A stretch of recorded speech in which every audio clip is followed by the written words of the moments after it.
ఓం గంగణపతే నమ శ్రీమాత్రే నమ ఐం సరస్వత్యై నమ ఓం శివాయ గురువే నమో నమ ఓం నమ శివాయ శివాయ గురువే నమ క్రీం మహాకాళికాయ నమో నమ క్లీం కృష్ణాయ గోవిందాయ గోపీజనవల్లభాయ శ్రీకృష్ణ పరబ్రహ్మణే పరంజ్యోతిషే నమో నమ ద్రాం దత్తాత్రేయాయ నమో నమ ఓం నమో భగవతే మేధా దక్షిణామూర్తే మహ్యం మేధాం ప్రజ్ఞాం ప్రయచ్చస్వ రాధాకృష్ణాయ నమో నమ మాతృభ్యో పితృభ్యో ఋషిభ్యో గురుభ్యో నమో నమ క్రీం మహాకాళికాయ నమో నమ యూట్యూబ్ ప్రేక్షకులందరికీ కూడా నమస్కారం అండి.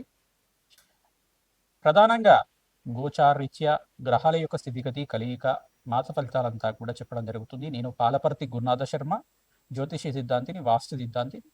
వీక్షకులకందరికీ కూడా ఈ యొక్క మాస ఫలితాల్లో భాగంగా నవంబర్ నెల మాస ఫలితాలంతా కూడా విశ్లేషణగా చెప్పడం జరుగుతుంది. ప్రధానంగా చూసుకుంటే నవంబర్ నెల అనేది కార్తీక మాసము, అత్యంత పుణ్యప్రదాయంగా ఉంటుంది. పరమేశ్వరుడు ఆరాధన, దేవాలయాల్లో అంతా కూడా అభిషేకాలు, హోమాది కార్యక్రమాలు, అన్నదానాలు అంతా కూడా విశేషంగా జరుగుతుంది. కార్తీక మాసం అనేది ప్రధానంగా స్నానానికి ప్రాముఖ్యత ఎక్కువగా ఉంటుంది.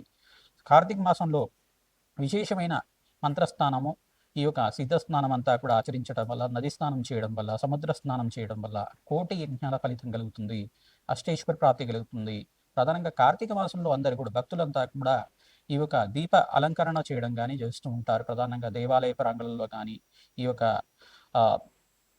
లక్షవత్తి విధానంగా అయినా కానీ ప్రధానంగా చూసుకుంటే ఎవరైతే కనుక దేవాలయ ప్రాంగణంలో ఈ యొక్క అఖండ దీపారాధన చేస్తూ ఉంటారు, మరియు ఇక్కడ కార్తీక మాసం ప్రారంభం అంతా కూడా జరగడం వల్ల అత్యంత శుభప్రదంగా ఉంటుంది. పరమేశ్వరుడి యొక్క నామస్మరణ వల్ల అఖండ పుణ్యప్రాప్తి కలుగుతుంది. ప్రధానంగా ఓం నమ శివాయ, శివాయ గురువే నమ, ఓం నమ శివాయ, శివాయ గురువే నమ ఈ నామాన్ని ప్రతినిత్యం కూడా జపం చేయడం వల్ల పరమేశ్వరుడు గురుస్వరూపంగా ఉంటారు కావున గురు కటాక్షరం లభిస్తుంది, మోక్ష ప్రాప్తి లభిస్తుంది, అపముచ్చ దోష నివారణ కలుగుతుంది. ఈ యొక్క పంచాక్షి నామజపాన్ని ఆచరించడం వల్ల భక్తులకంతా కూడా అష్టేశ్వర ప్రాప్తి కలుగుతుంది, జీవన్ముక్తి కలుగుతుంది, మోక్ష సిద్ధి కలుగుతుంది అని చెప్పేసి కైలాస ప్రాప్తి కలుగుతుందని మనకి ఈ యొక్క కార్తీక పురాణ ఇతిహాసం అంతా కూడా చెప్పడం జరుగుతుంది. మాస ఫలితాల్లో భాగంగా చూసుకుంటే కార్తీక మాసం అనేది శ్రేష్టమైన మాసంగా, పుణ్యప్రదమైన మాసంగా, శివకేశులకి ఇద్దరికి కూడా ప్రీతికరమైన మాసంగా చెప్పడం జరుగుతుంది. కృత్తిక నక్షత్రం అనేది పౌర్ణమి వేళలో సంభవిస్తుంది కావున ఇది కార్తీక మాసం అని చెప్పేసి అంటూ ఉంటారు. ప్రధానంగా కృత్తిక నక్షత్రంలో పౌర్ణమిని సంభవించినప్పుడు కార్తీక మాసం అనేది వస్తూ ఉంటుంది. ప్రధానంగా ఎవరైతే కనుక ఈ కార్తీక మాసంలో విశేషంగా స్వల్ప మాత్రం చేతనే భక్తిగా, శ్రద్ధగా పరమేశ్వరుడు ఆరాధన భక్తిగా చేస్తే మీకంతా కూడా మోక్ష ప్రాప్తి లభిస్తుంది, కుబేరత్వం లభిస్తుంది, అష్టేశ్వర ప్రాప్తి కలుగుతుంది, పుత్ర పౌత్రాది సమృద్ధి కలుగుతుంది, జన్మ జన్మాంతరమైన మహాపాతకాలంతా కూడా పోతాయి. జ్ఞాత జ్ఞాత కృతా మహాపాతక దోష నివారణార్థం పరమేశ్వర పూజ అని కరిష్యేత్. ఎప్పుడైనా కానీ పూర్వజన్మలో చేసుకున్న పాపాలు కానీ ఇహ జన్మలో చేసుకున్న పాపాలు కానీ పోవాలంటే పరమేశ్వరుడు ఆరాధన శ్రేష్టంగా చేసుకోవాలి.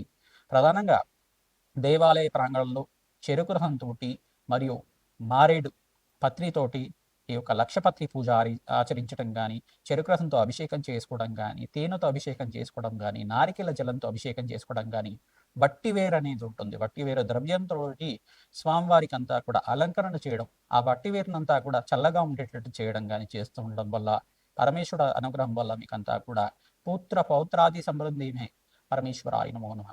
పుత్ర పౌత్రాది సమృద్ధి కలుగుతుంది, అష్టేశ్వర ప్రాప్తి కలుగుతుంది. పుత్రాన్ పౌత్రాన్ అపౌత్రాన్ దైహిమే పరమేశ్వరాయ నమో నమః అనేది ప్రధానంగా చూసుకుంటే ఈ యొక్క కార్తీక పురాణంలో ఇతిహాసంలో భాగంగా మీకంతా కూడా అష్టేశ్వర ప్రాప్తి కలుగుతుంది. కార్తీక మాసంలో ఎవరైతే కనుక పరమేశ్వర ఆరాధన మరియు మాధవుడి యొక్క ఆరాధన, మహావిష్ణువు ఆరాధన విశేషంగా చేస్తూ ఉంటారు, శివకేశుల ఆరాధన చేసుకోవడం వల్ల అష్టేశ్వర ప్రాప్తి కలుగుతుంది, పుత్ర పౌత్రాది సమృద్ధి కలుగుతుంది.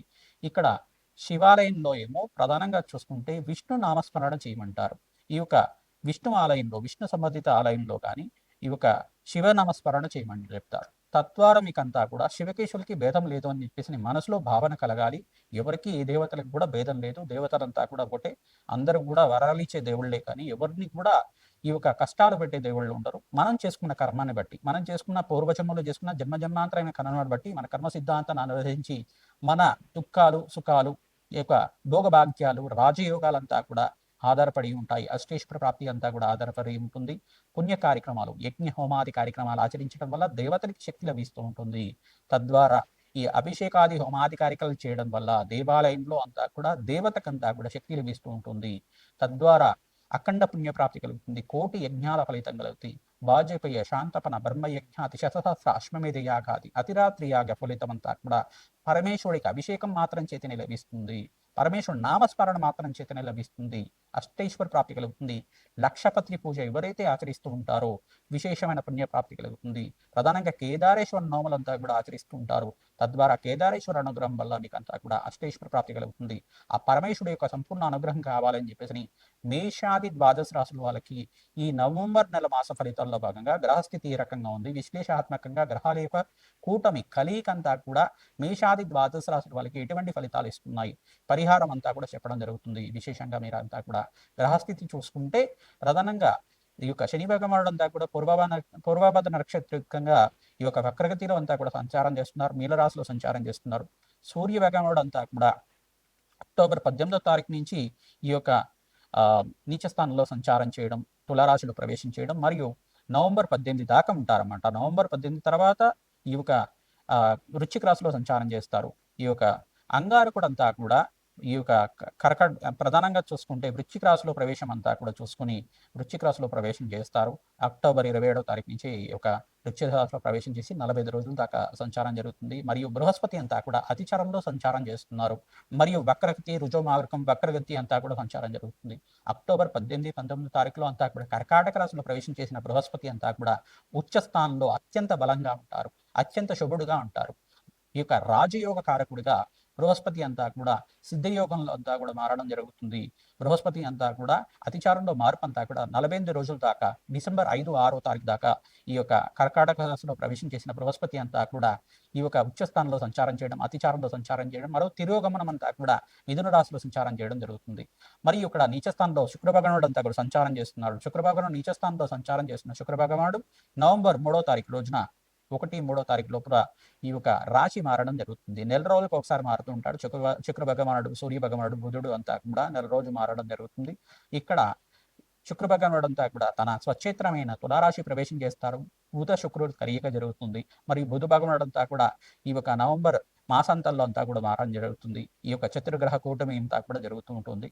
ఇక్కడ ప్రధానంగా చూసుకుంటే కార్తీక మాసంలో పరమేశ్వరుడు ఆరాధన, శివకేశుల ఆరాధన విశేషంగా చేసుకోవడం, మరియు ఇక్కడ నవంబర్ 20 తర్వాత మాసాంతంలో ప్రధానంగా మార్గశీర్ష మాసం అంతా కూడా గురు దత్తాత్రేయ స్వామి వారికి ప్రీతికరమైన మాసము, తేజోవంతమైన మాసం. మార్గశీర్ష మాసంలో ఎవరైతే కనుక దత్తాత్రేయ ఆరాధన చేస్తూ ఉంటారో దత్తాత్రేయాయ స్మరణ మాత్రమే సంతుష్టాయ నమః ఇటువంటి నామాన్ని జపాన్ని ఆచరించుకోవడం, దత్తాత్రేయాయ దిగంబరాయ దత్తాత్రేయాయ నమో నమః, అత్రిపుత్రాయ అనసూయ సుతయే నమో నమః.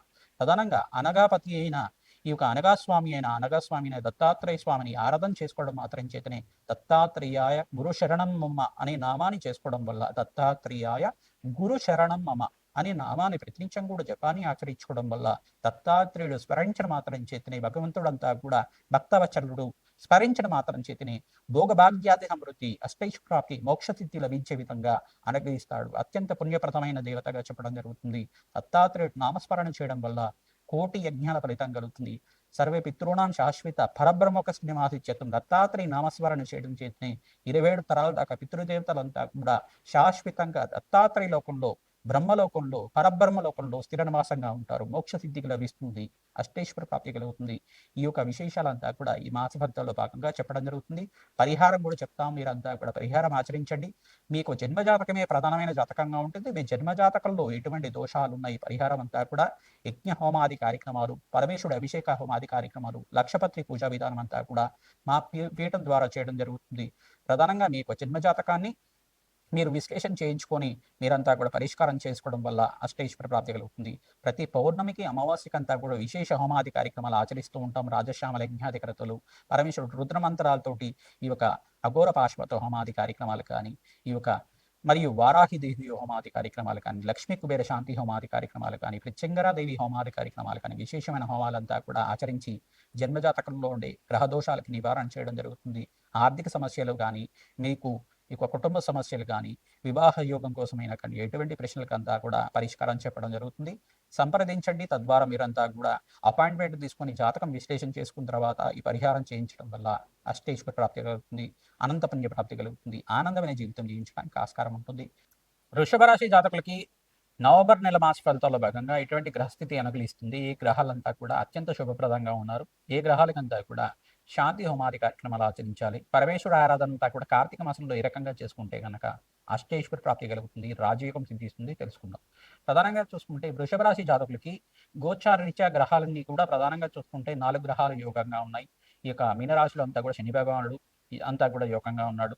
ప్రధానంగా చూసుకుంటే ఇక్కడ తులారాశిలో ప్రవేశం చేసిన శుక్ర భగవానుడు రాశ్యాధిపతి అంతా కూడా స్వక్షేత్రంలో అంతా కూడా మారడం జరుగుతుంది. ప్రధానంగా చూసుకుంటే తన సొంత రాశి అయిన తులారాశికి అంతా కూడా శుక్ర భగవానుడు రాశ్యాధిపతి అంతా కూడా మారడం వల్ల రాజ్యయోగ కారణమవుతుంది.